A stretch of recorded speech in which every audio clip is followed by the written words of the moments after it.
The alien ship appeared without warning near Jupiter, its sleek hull gleaming under the distant sun. Captain Kim of Earth's science vessel Pathfinder stared at the sensor readings in disbelief. "Sir, it's massive." "At least 2 kilometers long," reported Officer June, his voice barely above a whisper.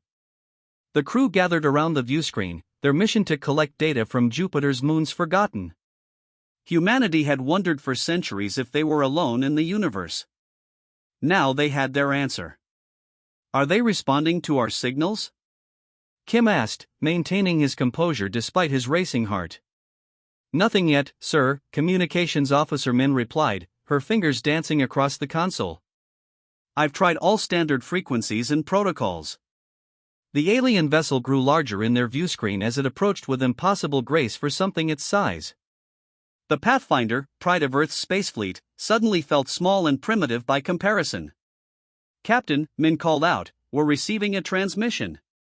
The viewscreen flickered and revealed a being unlike anything humans had imagined. Tall and slender with pale blue skin and 4 arms, the alien had large black eyes that seemed to study them with cool interest. "Greetings, Earth vessel," it said in perfect English. "I am Representative Dole of the Galactic Council. Your presence has been noted in our records." Captain Kim stepped forward. "I am Captain Kim of the Earth science vessel Pathfinder. We come in peace and friendship." The alien's expression didn't change. "Yes. All primitive species say the same. You are fortunate that the Council has decided to extend protection to your world."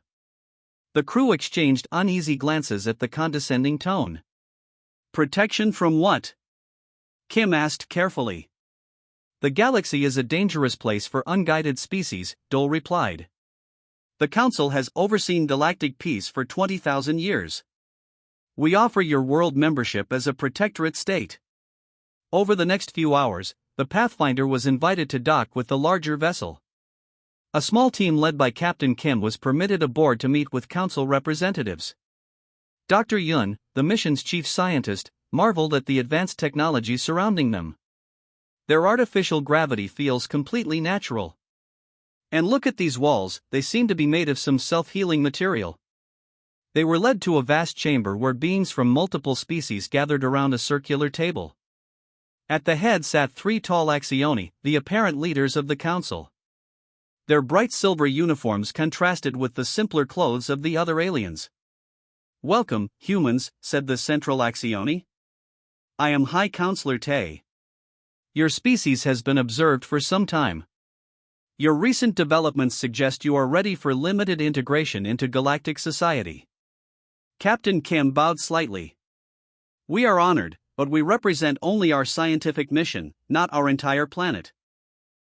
Tay's 4-fingered hand waved dismissively.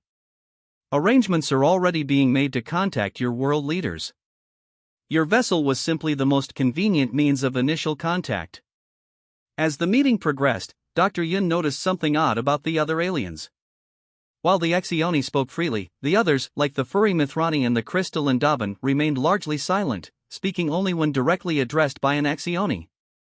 During a tour of the vessel, Engineer Park lagged behind the group and noticed a small Mithrani technician working on an access panel. When the alien thought no one was watching, it slipped Park a small data device before quickly shuffling away. Later, in the privacy of their assigned quarters, the crew examined the device. "It's some kind of message," Officer Min said as characters scrolled across the screen. "It says beware the Council's gifts. Look to the 7 system records." Captain Kim frowned. "Why would they warn us?" Dr. Yun looked troubled. "Did you notice how the other species behaved around the Axioni? It reminded me of subjects before a king, not equal members of a council." Their discussion was interrupted as Representative Dole entered without warning. "Your world leaders have agreed to preliminary terms," he announced. "Earth will receive Council protection and access to limited technologies in exchange for resources and compliance with Council directives." "That was fast," Captain Kim said cautiously. "Your leaders recognized the benefits of our proposal," Dole replied with what might have been a smile. "The Council has centuries of experience integrating new species. A delegation will accompany you back to Earth to establish formal relations. As they prepared to return to their ship, Dr. Yun whispered to Captain Kim, "Why do I feel we're being colonized rather than welcomed?" Captain Kim watched as council representatives loaded crates of gifts onto the Pathfinder. "I don't know, but I intend to find out what was in those 7 system records before we reach Earth." The Pathfinder departed the massive council vessel with 5 Axioni representatives aboard, officially to establish diplomatic relations. None of the humans noticed the small devices the aliens had planted throughout their ship, monitoring every conversation. Officer June stood on the observation deck of the newly built council embassy in Seoul, watching alien ships land and depart. 6 months had passed since first contact, and Earth had changed forever. "Beautiful view, isn't it?" asked a voice behind him. June turned to see Commander Bay, his superior and friend from the original Pathfinder mission. "Beautiful but strange," June replied. "Sometimes I still can't believe it's real." "The council certainly moves quickly," Bay said quietly. 6 months and they already have bases on every continent. What had started as excitement about joining a galactic community had slowly given way to unease.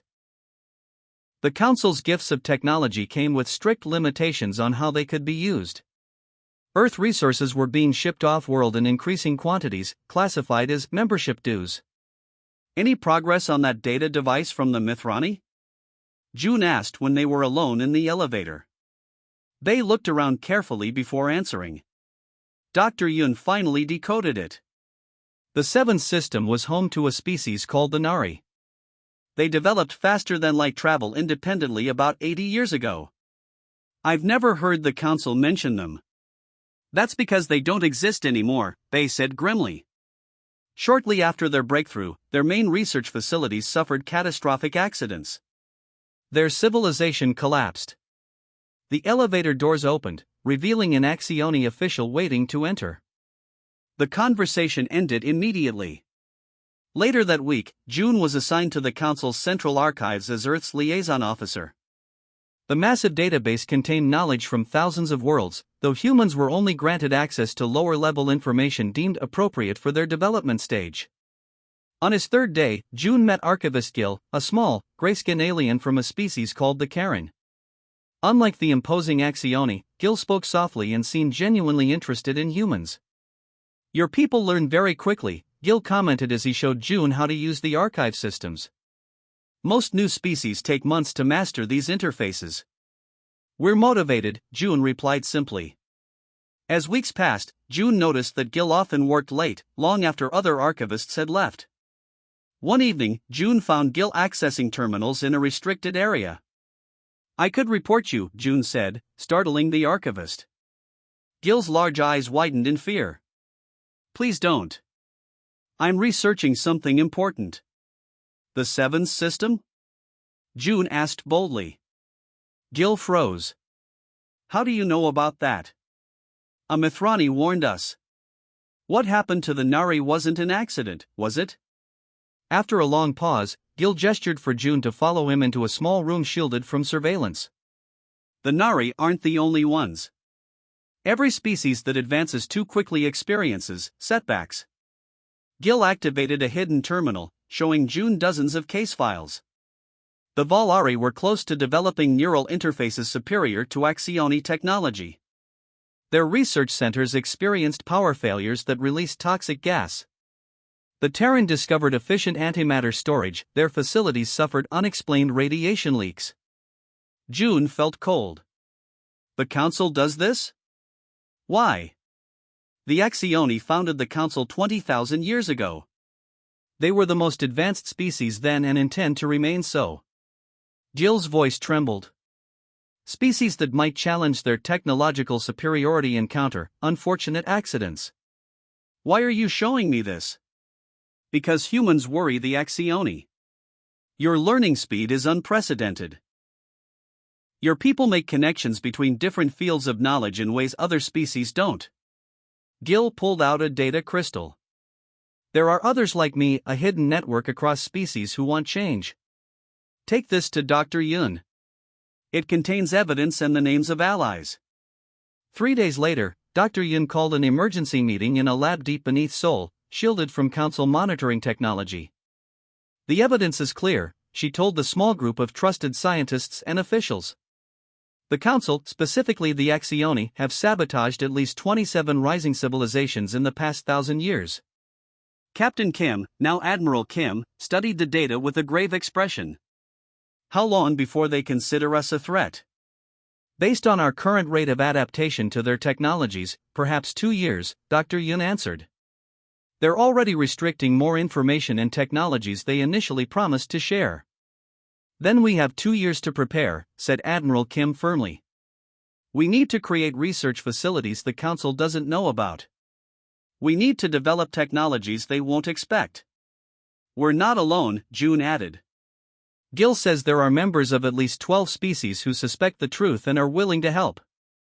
As the meeting concluded, Professor Song, Earth's leading physicist, spoke up. The Axioni think they can control humanity like they've controlled other species. They don't understand us yet. What don't they understand? Asked June. Song smiled grimly. That humans work best when someone tells us we can't do something. They've spent 20,000 years keeping others down. We've spent our entire history finding ways to rise up. Outside, Council ships continued to patrol Earth's skies, their lights visible through the window, watchful guardians that increasingly felt like prison guards. The hidden laboratory beneath Busan hummed with activity despite the late hour. Dr. Yun moved between workstations, reviewing progress on projects that officially didn't exist. 1 year had passed since they'd discovered the Council's systematic suppression of advancing civilizations. How are the new neural interfaces coming along? She asked Engineer Huan, who was carefully assembling microscopic components. Better than expected, he replied without looking up from his work. We've combined 3 different approaches from the Council database with our own ideas. It's twice as efficient as anything they've shown us. This was the pattern across all their secret labs. Teams of human scientists combined concepts the Council kept deliberately separated, making connections the Axioni never anticipated. Admiral Kim entered the lab, followed by representatives from their growing network of alien allies. The Council inspection team has left Seoul, Kim announced. They're satisfied we're progressing at the appropriate rate. Gil, their Karen archivist ally, made a sound like a quiet laugh. They saw exactly what you wanted them to see. The true extent of human advancement remained hidden in facilities like this one, shielded from Council detection by technology reverse-engineered from various approved devices. Dr. Yun led them to the central research area where a holographic display showed comparative development rates of various species. This is fascinating, said Mara, a Davan scientist who had joined their resistance. Her crystalline skin reflected the blue light of the display. Every species follows a predictable pattern of advancement under Council oversight except humans. The display showed human progress outpacing other species by a factor of 3. What makes humans different? Asked Tech, a Mithrani engineer. Professor Song stepped forward. We believe it's our collaborative approach. Axioni think linearly brilliant but rigid. They expect other species to develop the same way. Humans are different, Dr. Yun continued. Individually, we may not match Axioni intelligence, but we excel at combining ideas across disciplines. Where the Axioni see separate fields of study, we see connections. To demonstrate, she brought up footage from their latest breakthrough. A team of 20 humans from different scientific backgrounds sat in a circle, rapidly building on each other's ideas about quantum communication. Look at the timestamps, Yun pointed out. This problem took the Axioni 30 years to solve. This human team found a new approach in 3 weeks. Admiral Kim nodded. The Council keeps different species separated, sharing information only through controlled channels. They never expected us to form these underground alliances. Their alien allies watched in amazement as similar examples played across the screen. There's something else, Juan said, joining the conversation. When the Council introduces new technology to protectorate species, most take years to fully understand it. Humans reverse engineer and improve it within months. Gil looked troubled. The Council is starting to notice. 3 Axioni inspection teams have visited Earth in the past month. That's unprecedented. They're suspicious, Admiral Kim confirmed. But they don't know what to look for because they've never encountered our approach before. Later that evening, Dr. Yun met with a small group at their most secure facility beneath a mountain in what was once called New Zealand.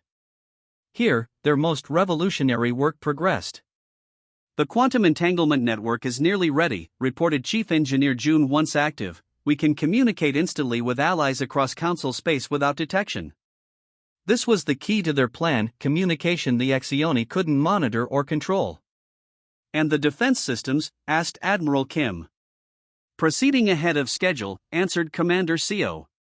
By combining concepts from 5 different approved technologies, we've developed shields and weapons the Council won't expect. Dr. Yun studied the progress reports with mixed feelings. Part of her had hoped humanity could join the galactic community peacefully, but the evidence was clear: the Axioni would never allow Earth to advance beyond a certain point. We're not seeking war, she reminded her team. But we need to be ready when the Council realizes what we've been doing. An alert sounded, and a technician called out, "Council ship approaching. Unscheduled inspection. Activate security protocols," ordered Admiral Kim calmly. Transfer all sensitive projects to deep storage. As the facility transformed into an ordinary research lab, Dr. Yun couldn't help but smile at the irony. The Axioni believed their 20,000 years of experience gave them unmatched wisdom. But they had never encountered a species quite like humans before, adaptable, collaborative, and uniquely motivated by challenges. The Council inspection team would find nothing unusual. Meanwhile, in hundreds of hidden facilities across Earth and even on the dark side of the Moon, humanity's true advancement continued at a pace that would have terrified the Axioni if they had known to look for it. Alarms blared throughout the Council's central command as screens flickered to life across the massive chamber. The Axioni High Councilors rushed to their positions, mandibles clicking in agitation. "What is happening?" demanded High Councilor Tay, his forearms gesturing at the chaos. "Unknown transmission spreading across all networks," answered a subordinate. "We cannot block it." On every screen throughout Council space, from luxury cruisers to remote outposts, Admiral Kim's face appeared. His expression was calm but determined. "People of the galaxy," he began, "for 20,000 years, the Axioni-led Council has claimed to guide developing civilizations. Today, we reveal the truth." The broadcast shifted to meticulously organized evidence, internal Council records, secret directives, and footage of deliberate sabotage operations against rising civilizations. The evidence had been gathered by their network of allies across dozens of species over the past 2 years. In the Council chamber, Tay roared, "Shut it down immediately." "Impossible," replied the communications officer.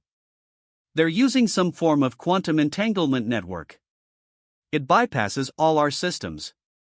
Commander Seo stood beside Admiral Kim in the hidden broadcast center beneath the lunar surface. "It's working," she reported, monitoring feeds from across Council space. "The signal is reaching every system." The broadcast continued relentlessly. The Volari civilization was deliberately poisoned when they developed superior medicine. The Terran research stations were sabotaged when they approached Axioni technology levels. 27 civilizations in the past 1,000 years, all systematically undermined when they threatened Axioni dominance. In a starship orbiting a distant world, Gil watched with dozens of other resistance members as the truth they had risked everything for finally spread across the galaxy. "The Council is not a partnership," Admiral Kim continued. "It is a system of control designed to keep the Axioni in power. But together, we can build something better." The broadcast concluded with a simple message: the time for change has come. Within hours, the response began. The Davan Confederation, a mid-tier council member, publicly withdrew their support. 6 other species followed within the day, declaring independence from council oversight. High Councilor Tay pounded his fist on the table. "This human deception cannot stand. They have violated every protocol." "The enforcement fleet is ready," reported Fleet Commander Rin. "We will make an example of Earth." The Council's most powerful warships, 300 vessels, set course for the Sol system. Their mission: to crush the human resistance and remind the galaxy of Axioni power. On Earth, Dr. Yun received the news with grim determination. "They're coming with everything they have. The enforcement fleet has never been defeated. Admiral Kim nodded. We expected this. Activate defensive positions and alert our allies.